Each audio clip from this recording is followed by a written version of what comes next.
नमस्कार students, BA second year के experimental psychology के इस वीडियो लेक्चर में आप सभी का स्वागत है। आज हम the basic concepts of psychophysics या मनोभौतिकी के प्रमुख प्रत्ययों का अध्ययन करेंगे। प्रीवियस लेक्चर में आपने मनोभौतिकी या साइकोफिजिक्स की डेफिनेशन और मीनिंग का अध्ययन किया था, जिसके अंतर्गत हमने यह बात की थी कि मनोभौतिकी जो है वह उद्दीपक या स्टिमुलस और इस स्टिमुलस से जो संवेदनाएं या सेंसिटिविटी उत्पन्न हो रही है उसके रिलेशन को स्टडी करने वाली एक ब्रांच है। तो साइकोफिजिक्स क्या है? स्टिमुलस और स्टिमुलस से जो सेंसेशंस अराइज हो रही है उसको रिलेशन को स्टडी करने वाली ब्रांच है। इसे हम इस तरह भी समझ सकते हैं कि साइकोफिजिक्स जो है वह माइंड और बॉडी के क्वांटिटेटिव रिलेशन को स्टडी करती है। तो विद्यार्थियों, जो मनोभौतिकी के बेसिक कॉन्सेप्ट्स हैं उसमें सबसे पहले कॉन्सेप्ट आता है सेंसिटिविटी या संवेदना। तो सेंसिटिविटी या संवेदना क्या होती है? विद्यार्थियों, सेंसिटिविटी या संवेदना रिसेप्टर ऑर्गन्स की कैपेसिटी है जिससे कि कोई भी प्राणी रिस्पॉन्ड करता है, प्रतिक्रिया देता है। वह उद्दीपक के प्रति चयनात्मक या सेलेक्टिव प्रतिक्रिया करता है या डिफरेंशियली जो है वह प्रतिक्रिया देगा, और इसी को हम सेंसिटिविटी कहते हैं। इसे हम उदाहरण द्वारा समझ सकते हैं। विद्यार्थियों, हमारे पास 5 तरीके के रिसेप्टर ऑर्गन्स हैं, जो कि रिसेप्टर ऑर्गन्स या ज्ञानेंद्रियां हैं। और ये रिसेप्टर ऑर्गन्स हैं नोज़, ईयर, टंग, स्किन।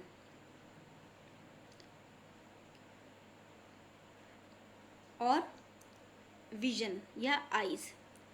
इन पांचों के द्वारा जो भी उद्दीपक आपके वातावरण में होते हैं उन्हें आप रिसीव करते हैं और उसके प्रति रिस्पॉन्ड करते हैं या अपनी प्रतिक्रिया देते हैं, और इसी प्रतिक्रिया को हम सेंसिटिविटी कहते हैं। जब आप किसी उद्दीपक को फील कर लेते हैं या जब आप किसी उद्दीपक के प्रति रिस्पॉन्ड करते हैं तो उसे हम सेंसिटिविटी कहते हैं। जैसे यदि आप किसी ऐसी जगह पर हैं जहां बिल्कुल कोई साउंड आपको सुनाई नहीं दे रहा है और आपको अचानक कोई आवाज़ आती है, तो वो क्या होगी? आपकी ऑडिटरी सेंसिटिविटी, जो कि आप ईयर ऑर्गन के थ्रू या जो आपके कान है उनके ज्ञानेंद्रियों द्वारा साउंड को रिसीव कर रहे हैं, तो इसे हम सेंसिटिविटी कहते हैं। दूसरा जो कॉन्सेप्ट है इसमें वह है थ्रेशहोल्ड या दहली का। विद्यार्थियों, थ्रेशहोल्ड या दहली को हम जैसे हमारे घर में एंटर होने के वक्त जो गेट पर बाउंड्री होती है जिससे एंटर करने पर आप घर के अंदर आ जाते हैं, तो उसे हम दहलीज कहते हैं। उसी तरीके से यह भी एक दहली है जो कि स्टिमुलस प्रेजेंट है या स्टिमुलस प्रेजेंट नहीं है, इन दोनों के बीच में एक सेपरेशन करती है। तो थ्रेशहोल्ड क्या हो गया? एक लाइन ऑफ सेपरेशन है बिटवीन टू स्टिमुलस या बिटवीन एब्सेंस और प्रेजेंस ऑफ द स्टिमुलस। अब जो थ्रेशहोल्ड है वह 3 प्रकार का है: absolute threshold, differential threshold and terminal threshold. Absolute threshold को आप एब्सोल्यूट लाइमन भी कहते हैं और इसे रीज लाइमन भी कहा जाता है। एब्सोल्यूट थ्रेशहोल्ड को हिंदी में निरपेक्ष दहली कहा जाता है, डिफरेंशियल थ्रेशोल्ड को भिन्नता सीमांत या भिन्नता दहली, और टर्मिनल थ्रेशोल्ड को अंतिम सीमांत या अंतिम दहली। सबसे पहले अब हम एब्सोल्यूट थ्रेशोल्ड को डिस्कस करेंगे। Absolute threshold is that stimulus value which yields a response 50% of the time that is on the half test trials। तो विद्यार्थियों, जो एब्सोल्यूट थ्रेशोल्ड होता है वह उद्दीपक के प्रति 50% टाइम जो है वह रिस्पॉन्स देता है और 50% टाइम रिस्पॉन्स नहीं देता है। इसको समझने के लिए हम एक उदाहरण लेते हैं।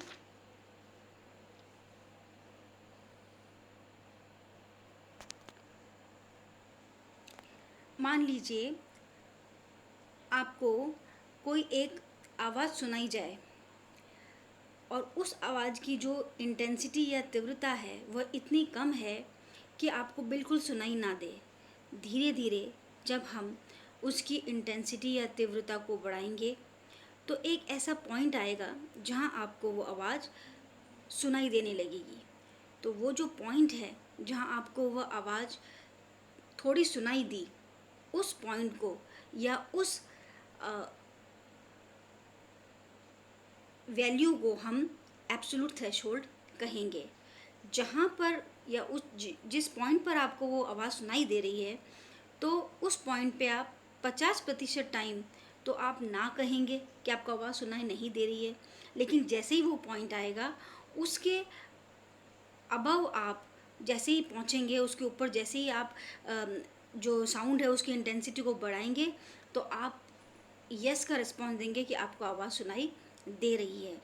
तो एब्सोल्यूट थ्रेशोल्ड जो है वह मिनिमम वैल्यू है जहाँ पर आपको स्टिमुलस या जो स्टिमुलस की हम बात करें साउंड, वो आपको सुनाई देता है। इसलिए हमने कहा कि यह वह उद्दीपक की मात्रा है या वैल्यू है जिस पर आप 50% टाइम जो है